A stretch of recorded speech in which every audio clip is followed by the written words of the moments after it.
अनाज में, सब्जियों में, सब में पोषक तत्व खत्म होते जा रहे हैं। कितने खत्म हो रहे हैं? उदाहरण के तौर पे अगर आप देखेंगे तो जैसे पालक है, बचपन से हम लोग को सिखाया जाता है पालक क्यों खाना है, उसमें लौह तत्व है, उसमें मैग्नीशियम है जो हमारे शरीर में खून बनाने के में काम करता है। लेकिन 1914 यानी 100 साल पहले, उस वक्त का जब अनुसंधान रिसर्च पेपर देखते हैं, उस वक्त 100 ग्राम पालक में 64 मिलीग्राम 64 मिलीग्राम आयरन होता था। वो धीरे धीरे घटते घटते 1992 तक आते आते 1992 तक आते आते 64 मिलीग्राम से घट के 2.7 मिलीग्राम रह गया है। और ये जानकारी हमारे पास सारे अनाज, सारे सब्जियां, सारे फल फूल सब की हमारे पास जानकारी है कि 100 सालों में क्वांटिटेटिवली कितना पोषक तत्व सब में खत्म हो गया। ये लास्ट डेटा 1992 का है, उसमें 100 सालों में इतनी गिरावट आ गई तो आज तो 30 साल और आगे हो गया। आगे का 30 साल का डेटा नेक्स्ट, ये इसके पहले का जो डेटा था वो अंतरराष्ट्रीय स्तर का डेटा था कि नेशनल इंटरनेशनल लेवल पे जो रिसर्च हो रही है उसका। ये भारत का डेटा है पिछले 25 सालों का। 25 सालों का जो डेटा शो कर रहा है, यहाँ हैदराबाद में एक संस्था है national institute of nutrition, Bharat सरकार की संस्था है जो सारे अनाज में, सब्जियों में पोषक तत्वों की गुणवत्ता का मापदंड सब तैयार करती है, उसकी सूची तैयार करती है। ये उसका डेटा है पिछले 25 सालों का। इस डेटा में भी यही शो कर रहा है भारत में कि पिछले 25 सालों में जितने भी अनाज है, सब्जियां हैं, सब में पोषक तत्व खत्म होते जा रहे हैं। अब कितने खत्म हो रहे हैं आप इसमें देखेंगे, कुछ कुछ बढ़ भी रहे हैं। तो हम लोग ने जो हमारे साथ जो दिल्ली में एम्स में डॉक्टर्स, उनके साथ हम लोग ने बात किया, कुछ कुछ दिखा रहा है बढ़ भी रहे हैं। क्या बढ़ रहे हैं? उन्होंने कहा, उन्होंने उदाहरण के तौर पे समझाया, जैसे संतरा है, मौसमी है, इसमें हमको क्या चाहिए? विटामिन सी चाहिए, और जो शुगर है, शुगर नहीं चाहिए। लेकिन जो विटामिन सी चाहिए वो घट रहा है, और जो शुगर नहीं चाहिए वो बढ़ रहा है, जिसके खाने से हम लोग को डायबिटीज बढ़ेगा। तो ये प्रॉब्लम क्या आ रही कि इस जितना हम लोग रासायनिक खाद कीटनाशकों का उपयोग कर रहे हैं, उसमें जो पोषक तत्व हमारे शरीर को चाहिए वो नहीं मिल रहे हैं, और जो नहीं चाहिए वो बढ़ रहे हैं। ये कृषि में अभी सबसे बड़ी प्रॉब्लम है। अगर हम लोग औषधीय पौधों की भी खेती कर रहे हैं और अगर उसमें यूरिया, डीपी या रसायन का उपयोग किया तो उसके अंदर भी सारे पोषक तत्व खत्म होने लगेंगे। इसको आप दूसरे तरीके से इस तरह भी समझ सकते हैं कि आज से 10 साल पहले या 20 साल पहले अगर 2 रोटी खाते तो जितना हमें ताकत मिल रही थी, आज अगर 10 रोटी भी खाएंगे तो भी उतनी ताकत नहीं मिलेगी, जो कि आप आसपास देख सकते हैं। कि आज से 25-30 साल पहले बूढ़े बुजुर्ग हैं, वो देखते होंगे जितना एक युवक या युवती जितना शारीरिक परिश्रम कर पाते थे, आज नहीं कर पा रहे हैं। और लोगों को लगता है कि क्या हो रहा है, पॉल्यूशन बढ़ रहा है, क्या हो रहा है। लेकिन हमारे अनाज में जो पोषक तत्व है, हम लोग ने क्वांटिटेटिवली रिसर्च करके दिखाया, इन हमारे अनाज में जो पोषक तत्व है वो धीरे धीरे खत्म होते जा रहे हैं। Next please.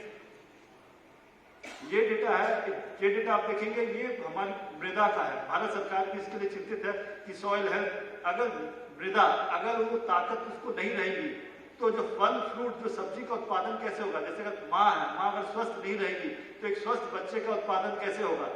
तो 1950 के दशक में आप देखेंगे, उस वक्त मृदा में, ये भारत का डेटा है, भारत सरकार का डेटा है, 1950 के दशक में सिर्फ नाइट्रोजन की कमी हमारे मृदा में पाई जाती थी।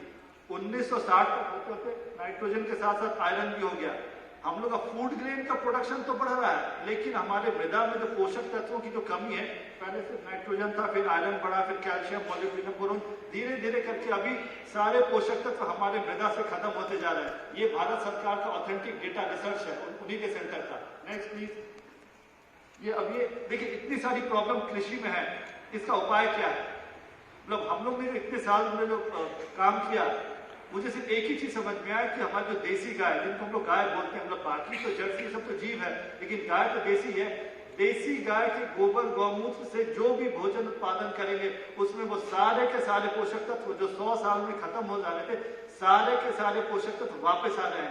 ये हम लोग ने रिसर्च करके निकाल के दिखाया कि अगर हम अपने खेतों में गोबर तो हम इस्तेमाल करते हैं, लेकिन गौमूत्र अक्सर होता है, गौशालाएं वाले गौमूत्र देसी गाय का इकट्ठा नहीं करते हैं। तो हमारे रांची में जितनी भी गौशालाओं के साथ काम कर रहे हैं हम लोग, तो उनको मतलब ये गोबर गौमूत्र हम लोग इस्तेमाल करते हैं, जो गव्य सिद्ध भाई, उनको पता है गौमूत्र की ताकत क्या है।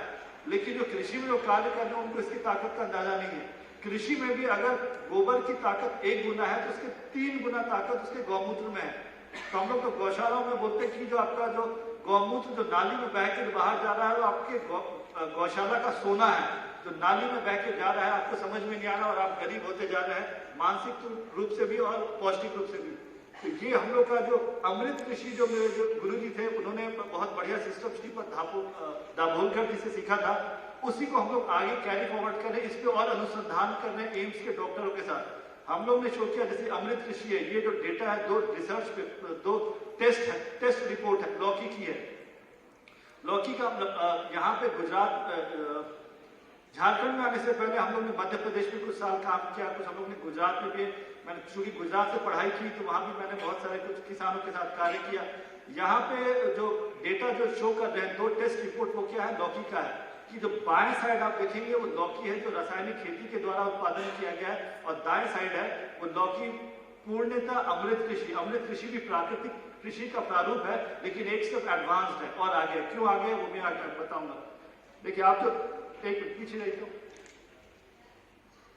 देखिए इसमें दूर से शायद नहीं दिखाई दे रहा, मैं बताऊं तो लौकी है, जो टेस्ट रिपोर्ट दिखा रहा है जो रासायनिक खेती से जो लौकी की गई है उसमें प्रोटीन की मात्रा 1.44 ग्राम है, उसके अंदर कैल्शियम है 11.6 है और प्रोटीन है बिलो डिटेक्शन लेवल है। जबकि अगर जो प्राकृतिक खेती जो गौ आधारित कृषि उसमें काम कर रहे हैं तो जहां रासायनिक में 1.44 1.44 था, उसमें 8.9 आ रहा है, इसमें 11 था कैल्शियम था, इसमें 15 आ रहा है, इसमें vitamin B12 below detection level नहीं के बराबर में, इसमें 3 मिलीग्राम गौ आधारित कृषि में आ गया। एडिशनली साथ ही साथ आयरन भी है, मैग्नीशियम भी है, जो रासायनिक खेती वाले में है ही उपलब्ध ही नहीं है। तो इससे ये सिर्फ लौकी का डेटा है, लेकिन हम लोग ने बहुत सारी चीजों में अनुसंधान किया। लौकी है, अनानास है, सहजन है, बहुत सारे पौधों पर रिसर्च किया, देखा कि जो मार्केट में जो रासायनिक खेती से मिल रहा है और जो हम लोग अमृत कृषि से उत्पादन कर रहे हैं, दोनों में पोषक तत्वों में जमीन आसमान का अंतर है। तो ये कंक्लूसिवली प्रूव करता है। इसी चीज को रिपोर्ट को देखते हुए हम लोग नीति आयोग में हम लोग को बुलाया गया था, हम लोग ने प्रेजेंटेशन दिया था।